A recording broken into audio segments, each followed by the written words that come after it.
નમસ્કાર, તમે જોઈ રહ્યા છો ઓફબીટ સ્ટોરીઝ. હું વૈષ્ણવી. જોઈએ આજના મહત્વના સમાચાર. ઓડિશાના પુરીમાં જગન્નાથ યાત્રા દરમિયાન મોટી દુર્ઘટના સર્જાઈ છે. રવિવારે સવારે 4 વાગે ગુંડીચા મંદિરની સામે ભગવાન જગન્નાથના નંદીઘોષ રથ પાસે ભીડમાં નાશભાગ મચી ગઈ હતી. આ દુર્ઘટનામાં 3 ભક્તોના મોત થયા હતા અને 6 લોકો ઘાયલ થયા હતા. ઉત્તરાખંડના બડકોટમાં વાદળ ફાટતા પહાડનો ભાગ ધસી પડતા યમનોત્રીનો માર્ગ પ્રભાવિત થયો. પહાડનો ભાગ ધસી પડતા હોટલ સાઇટ પર કામ કરી રહેલા 9 શ્રમિકો દટાયા. ગુમ થયેલા 9 લોકોને શોધવા એસડીઆરએફની ટીમ દ્વારા રેસ્ક્યુ કરવાની કામગીરી શરૂ કરવામાં આવી. ઉત્તરાખંડમાં હવામાન વિભાગે રેડ એલર્ટ જાહેર કરતા આગામી 24 કલાક માટે ચારધામ યાત્રા સ્થગિત કરવામાં આવી છે.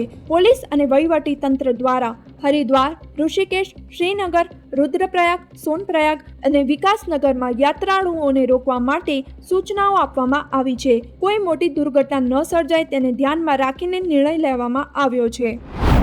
ગુજરાતના 33 જિલ્લાના 232 તાલુકાઓમાં વરસાદ ખાબક્યો. છેલ્લા 24 કલાકમાં નવસારીના ચીખલીમાં સૌથી વધુ પોળા 4 ઇંચ વરસાદ નોંધાયો, જ્યારે વલસાડમાં 3.25 ઇંચ વરસાદ નોંધાયો છે. વાપી સહિત અન્ય 12 તાલુકાઓમાં 2 ઇંચથી વધુ વરસાદ વરસ્યો છે. ચોમાસાનો રાજ્યમાં કુલ 31% વરસાદ નોંધાયો. ગુજરાતમાં ચોમાસાની ધમાકેદાર શરૂઆત થતાં 206 જળાશયોમાં સરેરાશ જળસ્તર વધીને 46.21% થઈ ગયું છે. હાલ રાજ્યના 13 જળાશયોમાં 100% ભરાઈ ગયું છે, જ્યારે કુલ 18 જળાશયો હાઈ એલર્ટ પર છે. રાજ્યની જીવાદોરી સમાન સરદાર સરોવર ડેમમાં કુલ 49.28% જેટલું જળ ભરાયેલું છે. આદિપુરના શિયાળ નજીક કિશોરીનું અપહરણ અને દુષ્કર્મ ઘટના સામે આવી છે. મહેશ અને સંદીપ ગોસાઈ નામના 2 શખ્સોએ પોતાને પોલીસ જણાવી નિર્જન સ્થળે લઈ જઈ દુષ્કર્મ આચર્યું.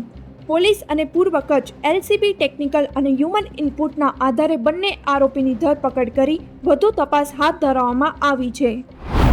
અમદાવાદના ગોમતીપુર વિસ્તારમાં અસામાજિક તત્વોનો આતંક સામે આવ્યો છે. ધોળા દિવસે જૂની અદાવતમાં લુખ્ખા તત્વોએ તલવાર અને દંડાથી યુવક પર હુમલો કર્યો.